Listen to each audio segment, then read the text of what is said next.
Hello students, पिछले video में हमने देखा था कि कैसे हम यूनिट एंड डायमेंशन को डिफाइन करते हैं। फिजिकल क्वांटिटीज क्या होती है, नॉन फिजिकल क्वांटिटीज क्या होती है, फिजिकल क्वांटिटीज कितने तरह की होती है, फंडामेंटल क्वांटिटीज क्या होती है, बेस क्वांटिटीज क्या होती है। अब हम बात करेंगे डायमेंशन एंड डायमेंशन फॉर्मूला। तो डायमेंशन क्या होती है, डायमेंशन फॉर्मूला क्या होता है, उसके बारे में बात करते हैं।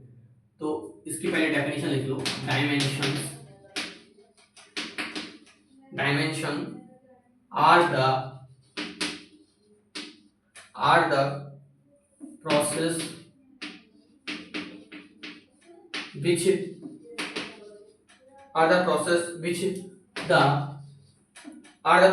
the fundamental quantity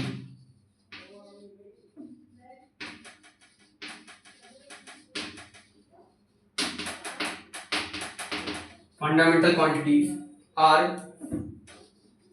raised to represent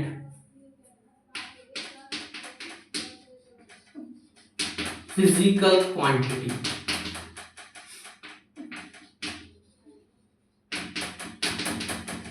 अब देखो इसका क्या मतलब।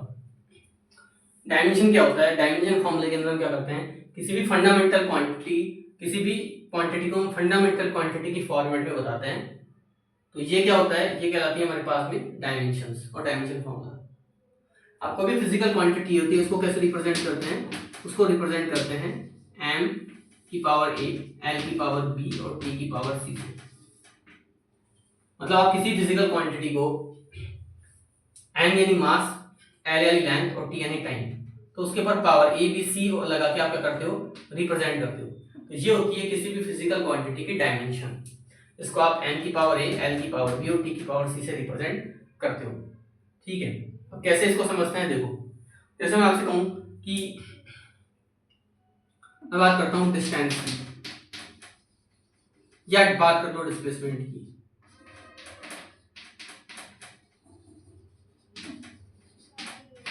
तो इसको मेजर करते हो आप मीटर में। मीटर का मतलब क्या हो गया, लेंथ। तो लेंथ का नोटेशन क्या था हमारे पास में, एल का।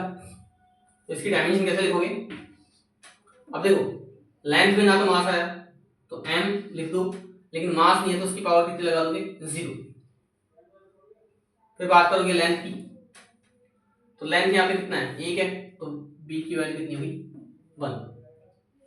फिर टाइम यहाँ पे नहीं है तो टाइम की वैल्यू कितनी होगी, 0। तो ऐसे आप बताओगे। फिर जैसे मैं बात करूं स्पीड की या वेलोसिटी की बात कर लो, तो स्पीड या वेलोसिटी कितना होता है, ये होता है डिस्प्लेसमेंट या डिस्टेंस, या कर सकते हो या डिस्प्लेसमेंट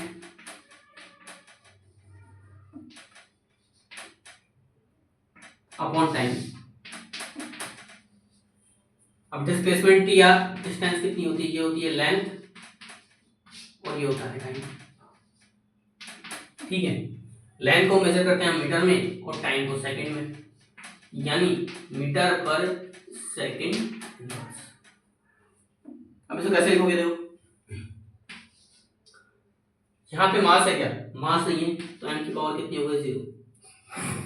लेंथ कितनी दे रखी है आपको, मीटर है 1 तो लेंथ की पावर होगी 1। टाइम की बात करोगे तो टाइम सेकंड कितना है, t की पावर है -1, तो आप ऐसे रिप्रेजेंट करोगे।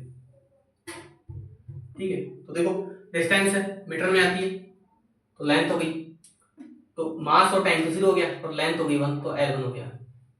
स्पीड और वेलोसिटी की बात करोगे तो डिस्टेंस और डिस्प्लेसमेंट अपॉन टाइम हो गया।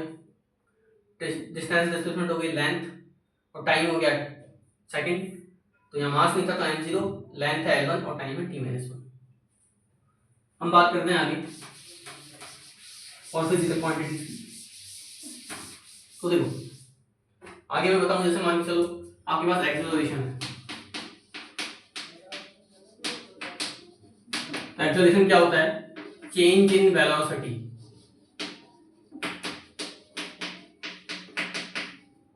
अपॉन में टाइम। तो देखो चेंज इन वेलोसिटी का मतलब वेलोसिटी होगा, तो वेलोसिटी की क्या डायमेंशन, क्या इसकी यूनिट थी, मीटर पर सेकंड, और टाइम कितनी थी, सेकंड। तो आप इसको कैसे लिखोगे, मीटर पर सेकंड का स्क्वायर, या लिखोगे मीटर सेकंड की पावर माइनस का 2। अब इसकी डायमेंशन लिखेंगे, तो मीटर है और सेकंड है, मास नहीं है, तो मास की पावर कितनी होगी, 0। लेंथ कितना है, 1, और टाइम की पावर कितनी देखिए, माइनस का 2। ऐसे आप बता सकते हो। और ले लो, फोर्स ले लो, तो फोर्स क्या होता है, मास इनटू एक्सेलरेशन।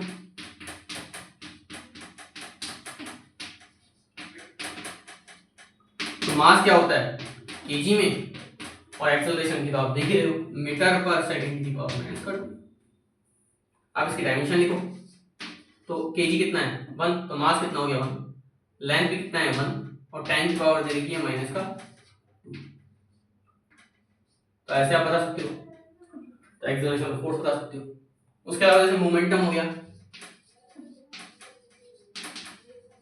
मोमेंटम होता है मास इनटू वेलोसिटी।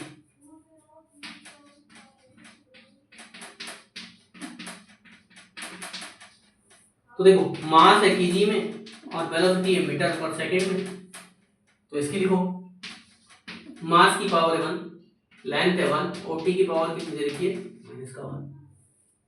ऐसे बता सकते हो। उसके अलावा देखो वर्क ले लो, वर्क क्या होता है, फोर्स मल्टीप्लाई डिस्प्लेसमेंट, ये होता है वर्क, पढ़ा होगा 9th क्लास में।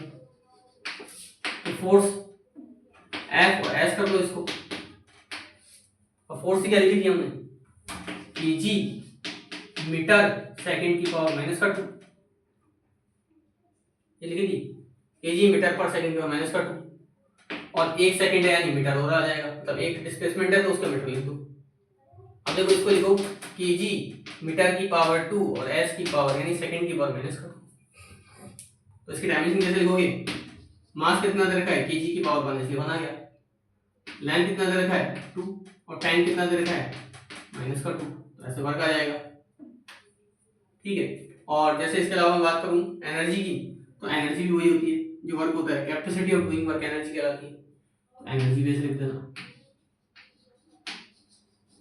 और अब जैसे इसके अलावा हम बात करें पावर की, तो पावर होती है वर्क अपॉन टाइम। ठीक है, वर्क की डायमेंशन क्या है हमारे पास में, m1 n2 t माइनस का 2, और टाइम है आपके पास सेकंड है, इसलिए क्या कर दोगे t1। तो ये कितना हो जाएगा आपके पास, m1 n2 t की पावर माइनस का 3, तो ये हो जाएगी पावर। तो ऐसा आप क्या करोगे, इन फिजिकल क्वांटिटीज को बता सकते हो, इनकी यूनिट एंड डायमेंशन के बारे में बता सकते हो। तो उम्मीद है यार समझ में आएगी। तो जैसे इसमें और भी फिजिकल क्वांटिटीज आती है, एक दो फिजिकल क्वांटिटी और बताता हूँ आपको। जैसे मान के चलो कि आपके पास एंगल है, एंगल क्या था, आर्क अपॉन रेडियस, जो हमने पढ़ा था अभी। आर्क का मतलब ये भी मीटर में, क्योंकि आप अगर बात की चल तो ऐसे मैंने बनाया था, याद होगा आपको, ये है रेडियस, ये है AB, ये भी आप डिस्टेंस से चल रहे हो तो ये मीटर में, और रेडियस ही मीटर में, तो ये हो गई 1। मन मतलब यहाँ पे ना मास है ना लेंथ है ना टाइम है, तो तीनों की पावर 0 कर दो, तो ये क्या हो जाएगा, डायमेंशन लेस हो जाएगा, यूनिट लेस नहीं होगा, डायमेंशन लेस हो जाएगा, क्योंकि इसकी यूनिट तो है, यूनिट क्या है इसका, रेडियन, लेकिन डायमेंशन नहीं है, इसलिए ये कैसी हो गई, एक ऐसी क्वांटिटी होगी जो डायमेंशन लेस हो गई। इसके बारे में भी आप जान सकते हो। तो यहाँ तक हमने पढ़ा कि कैसे फिजिकल क्वांटिटीज के हम डायमेंशन निकालते हैं, और भी कई सारी फिजिकल क्वांटिटीज जिनके आप डायमेंशन निकाल सकते हो, उनके बारे में बता सकते हो।